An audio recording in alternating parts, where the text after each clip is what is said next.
Habari za wakati huu ndugu mpenzi mtazamaji na mfuatiliaji wa chaneli hii. Leo ninakuletea kichwa cha habari kinachoitwa kimewaka, wameua, wameteka, wamebaka, wanaogopa kuondoka madarakani, adai hofu ya watanda viongozi wa serikali. Hii ni moja ya kauli iliyokuwa inasambaa sana kwenye mitandao ya kijamii, ambapo inasema hofu kubwa inawatanda viongozi wa serikali haswa CCM na Rais Samia Suluhu Hassan kutokana na madai ya mauaji, utekaji nyara, ubakaji na hofu ya kuondoka madarakani baada ya vurugu za Oktoba 29 mwaka 2025. Kauli hii inawakilisha hasira na wasiwasi mkubwa miongoni mwa upinzani na baadhi ya wananchi, haswa baada ya maandamano, kesi ya Tundu Lissu na ripoti za kimataifa kuhusu uvunjifu wa haki za binadamu. Leo tutachambua madai haya kwa kina, chanzo chake, ukweli uliopo, athari za kisiasa na maoni kuhusu ikiwa hofu hii ni ya kweli au ni mkakati wa kisiasa. Kauli kama wameuawa, wameteka, wamebaka, wanaogopa kuondoka madarakani inatokana na kigogo aliyekuwa anayasema maneno hayo, ambayo inachukua msimamo wa upinzani mkali dhidi ya serikali. Inadai kuwa viongozi wa serikali wana hofu kubwa ya kuondoka madarakani kwa sababu ya madai ya mauaji, ambapo madai ya vifo vingi wakati wa maandamano ya Oktoba 29 mwaka 2025, ambapo ripoti za Amnesty pamoja na UN zinasema mamia walipigwa risasi na vikosi vya usalama. Jambo lingine, madai yalikuwa ni ya utekaji nyara, ambapo maelfu walikamatwa au kupotea, ikiwa ni pamoja na viongozi wa upinzani na wanaharakati. Pia madai ya ubakaji, ambao ni madai ya unyanyasaji wa kijinsia wakati wa kukamatwa au kizuizini, ingawa ripoti rasmi hazijathibitisha idadi kubwa. Pia madai ya hofu ya kuondoka madarakani. Serikali inaogopa uchaguzi huru au mapinduzi ya umma kutokana na hasira ya vijana na upinzani. Baada ya uchaguzi wa Oktoba 29 mwaka 2025, ambapo Chadema ilizuiwa, matokeo yalikuwa 98% kwa Rais Samia na turnout ya rasmi ilikuwa ya 87%, lakini wengi wanasema ilikuwa ni chini zaidi ya hiyo. Maandamano yalizuka na kusababisha vurugu. Serikali itumia nguvu, intaneti ilizimwa na ripoti za kimataifa zinaonyesha uvunjifu wa haki. Sasa mwaka 2026, kesi ya Lissu inaendelea. Tume ya Jaji Chande Othman inashinikizwa na CCM ina mpasuko wa ndani.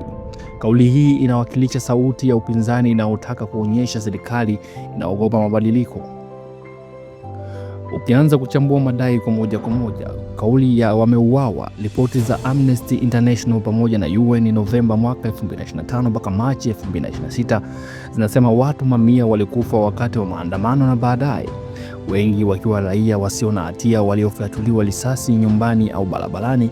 Serikali inakanusha idadi kubwa, ikisema walilinda amani na wengine walikuwa waandamanaji wenye silaha. Tume ya Chande Othman inachunguza, lakini ripoti ya awali inashinikiza kubadilishwa. Kauli nyingine kama wameteka, maelfu walikamatwa bila kufuata sheria, wengine wakipotea kama Humphrey Polepole na wengine.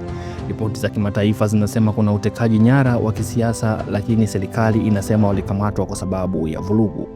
Kauli nyingine ni wamebaka. Madai haya ni nyeti na magumu kuthibitisha.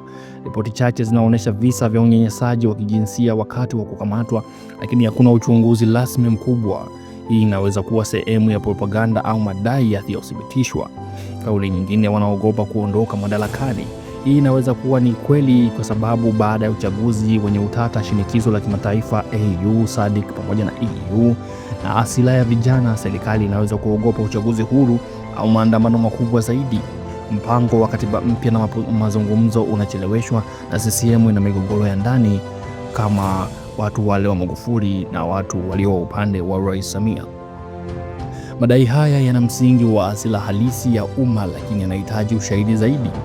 Serikali inaweza kuwa inatumia ukandamizaji ili kushikilia madaraka, na upinzani unatumia kauli kali ili kuhamasisha umma.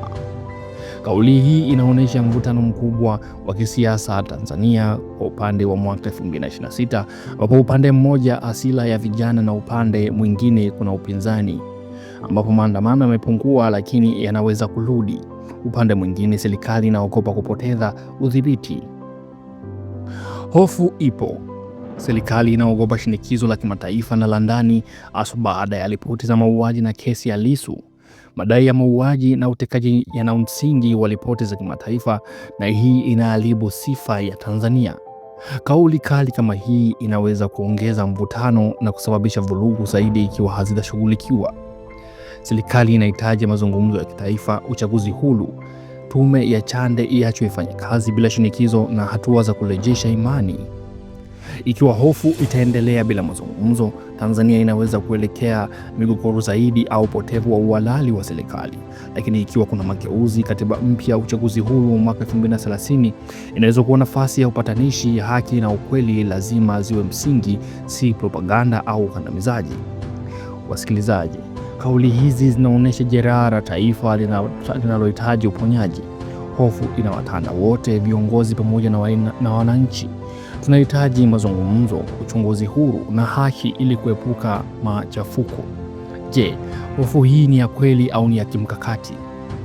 Endeleeni kutoa maoni yenu kuhusiana na hofu hii inayoendelea sasa hivi. Nini nyinyi ndugu wasikilizaji na watazamaji, mnaona maoni yenu ni nini kuhusiana na kila kinachoendelea sasa hivi nchini Tanzania?